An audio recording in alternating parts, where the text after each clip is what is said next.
เส้นเด็กก็อร่อยนี่เอาทิ้งหน่อยในพอดีก็เอาไว้ได้สำคัญนะนี่ตัวนี้ก็แห้งน้อยได้อันใจก็ได้อันนี้บอกเอาวันนี้เอาไม่อันหนึ่ง18 บาทเองไม่ใช่18 บาทนี่เนาะเอาอย่างนี้มานี่นี่เอานี่ให้นั่งนี่แปลว่าหมูกระทะมาจากไปหอดอันโรตัสมาหากินน้ำต้นเสาหอดโรตัสหน่อยเปลี่ยนแผนใหม่มาสั่งเอาอ่ะสะหากินในต้นเสาเอาหาดาวหมูกระทะมีภูมิบอลต้นเสาCEO บอก LEO บอก CEO มันมีหลายอะไรเป๊ปซี่1 ขวดน้ำ1 หากินต้นเสาเลยพี่น้อง1 ถุงสบายดีสวัสดีครับผมวันนี้เฮากะสิไปโรตัสหน่อยเห็นยังวะเห็นยังเด้อเขาไม่ได้ใส่บรรยากาศย่ำแมลงนะตอนนี้เราก็มาฮอดโรตัสเป็นทีเรียบร้อยพี่น้องนี้โรตัสแล้วเขาไปเบิ่งซื้อของโรตัสหน่อยตำละกอโรตัสหน่อยทำไมโรตัสใหญ่เลยเป็นโรตัสหน่อยมันอยู่ใกล้ๆห้องก็เลยมานี่เนาะให้ตำมะละกอตำละกอป้าเขาเป็นอย่างลินค่ะห่อนแดดเดี๋ยวเขาไปโรตัสกันพี่น้องมีอย่างมีบ่มีของที่เขาอยากได้อยู่เอาไปโอ้แดดเลยนี่โรตัสหน่อยชูแอปนี่ว้าว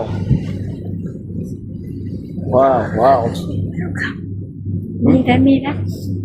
มีสิ่งที่เราชอบนะเนี่ยของหมักเจ้าหอมคุ้มลูกละเท่าไหร่นี่200 บาท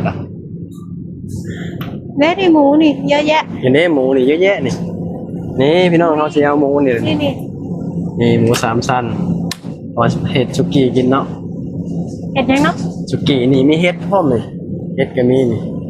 16 บาทเองนี่โมแพงได้นี่พี่น้อง16 บาทเห็ดอย่างอะไรจะเห็ดนี่ยังนี่เห็ดนี่เป็นยังไงจะไปดีนี่อะไรพี่น้องหมูที่ไหนนี่หมูแบบนี้มันมีมากแล้วอันนี้หมักแล้วนี่แหละสุกี้เฮาสุกี้เฮาอันนี้3 ชั้นนะมี3 ชั้น3 ชั้นนี่ปกติ226และ213 บาทอันนี้ยังนี่เนื้อหมูสไลด์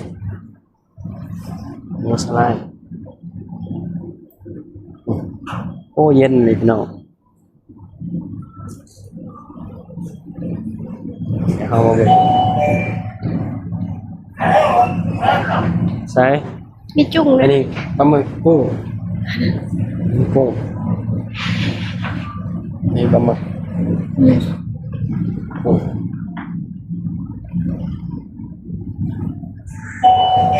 อันนี้ไก่สรุปจังได๋สุกี้เฮาเสร็จมาสุกี้เฮาสรุปว่าสิสั่งเอาว่าซะพี่น้องเอาเส้นเด้อมันบ่ได้มีเส้นสั่งมั้ยมีเบอร์บอกเบอร์ก็รู้เบอร์อยู่บนเขาเอาเส้นเลยก่อนเอาเส้นเอาอย่างนี้บอกเอาอย่างเพิ่มใส่เส้นนี่บ่มีลูกซีดนี่นะนี่เส้นนี่เส้นแก้วนี่หมกไก่กินข้างนอกหมกไก่กินข้างนอกด้วยกันเขาอยากมีตู้เย็นเพิ่มบ่เอาเส้นอย่างแบบหมูก็แหละเอาหมูก็อยากมีตู้เย็นได้ป่ะตู้เย็นไม่ได้แพ้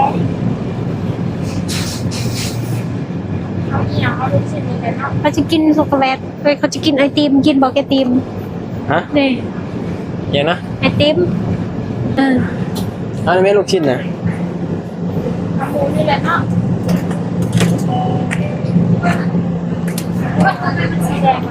ปลาหมูจ้าเมื่อนี่เต้าหู้นี่นะยังนี่เต้าหู้ยังนี่นะเต้าหู้ไข่ขาวเลือกเอาอย่างอีก เสร็จเนี่ยเขามีใหายแล้วเนาะ จังว่าเขาก็บ่ค่อยได้สั่งรถมานี้บ่น่ามีนะ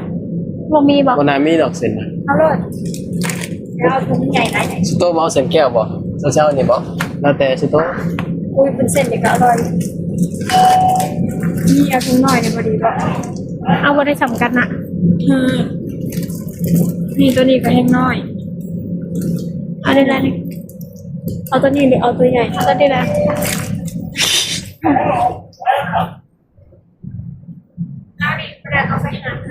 ได้ อันใจก่อนก็ได้ อันนี้บอกเอาวันนี้ อันไม่อันหนึ่ง18 บาทเอง ไม่ใช่ที่8 บาทนี่เนาะ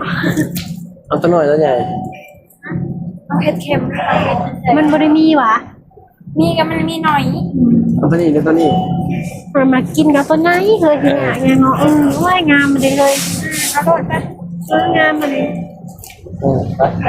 เอาอย่างนี้ปะนี่ มาแล้ว นี่เอานี่ให้นางเลยนี่ เหม็นเฉพาะแหละ ไปเข้าใจายเงิน เป็น62 แล้ว62 บาท 12 ไปสั่งไปสุดเอาดีกว่า400เอามาบินนะ สรุปได้แค่เส้นแล้วก็ลูกชิ้น สั่งเอาพี่น้องนี่ไป ป่วยเพิ่นคืองามแถว แล้วเฮาสิพากันสั่งแล้วก็กินอยู่ในห้องเนาะมาซื้อแล้วมาซื้อแหละไหลไปไหลมาแหละ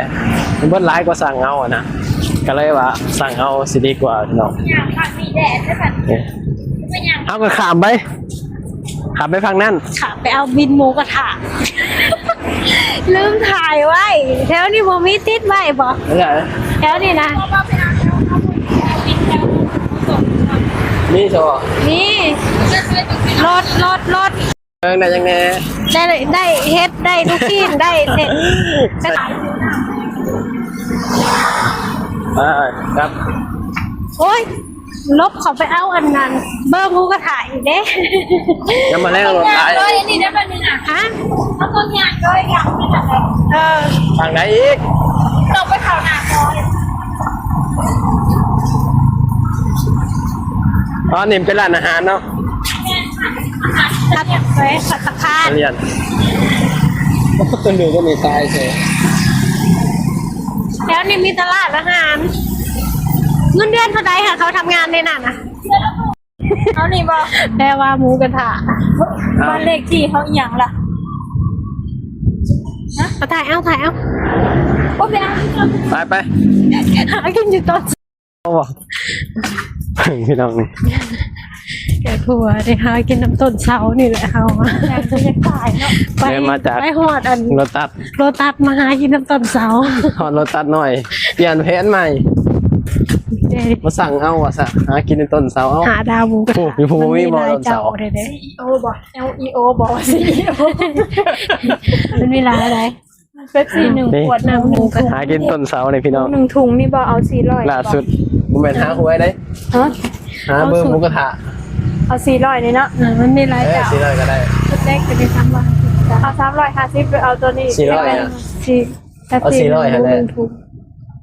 เอา400นี่แหละได้เป๊ปซี่พร้อม โอเค ปูสามสั้นกุ้งเด้ เออ ปลาหมึก 400 หัวใจพร้อมผักสดบอก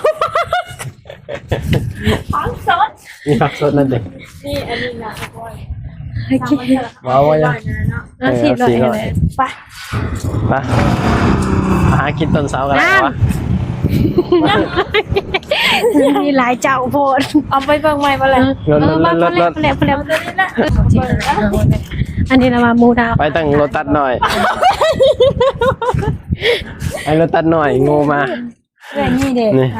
ที่สั่งเอาเพิ่นน่ะเนาะมันคุ้มกว่าเพิ่นน่ะ แบบนั้น ก็เลยสิพากันมาสั่งพี่น้องก็เลยสิพากันมาสั่งเอาแล้วก็มันก็สิมีน้ำซุปมาให้สินะ จมูก เลยตัดสินใจว่า มาสั่งเอาดีกว่าแล้วก็รอเขามาส่งในหน้าหอเลยอ่ะบะนี้ แมน เอาสั่งแล้วเขาก็สีทาและเดี๋ยวเขามาส่ง ที่1 ถุงคือกัน เดี๋ยวถ่ายให้เบิ่งอีกกันหนึ่งเด้อพี่น้องบ่แม่นบ่แม่นแล้วมาส่งแล้วพี่น้องมาหอดแล้ว เท่าไหร่พี่ 400ครับ 400ใช่ไหมครับได้นะพี่แป๊บหนึ่งเอาเงินก่อน400นับก่อนพี่ ครับผม ขอบคุณครับครบนะพี่โอเคครับโอเคพี่น้องตอนนี้ครับว่าได้ของเป็นทีเรียบร้อยปะป่านนี้เย้ได้มาแล้วได้มาแล้วพี่น้องนี่ โอ้ยพักสมาให้หน่อยแทน เอ้าว่าเป็นยังพักเขาเยอะแยะ บ่เป็นยังขอบคุณครับ นี่แถมโคกขวดหนึ่งฮะ ได้หมู2 ถุง เราก็ซีได้ปิดคลิปเพียงเท่านี้พี่น้องเดี๋ยวจะถ่ายให้เบิ่งอีกคลิปหนึ่งเนาะหิวข้าวแล้วเพิ่นฮะพอกันคลิปหน้าเด้อเดี๋ยวถ่ายให้เบิ่งสบายดีสวัสดีครับผม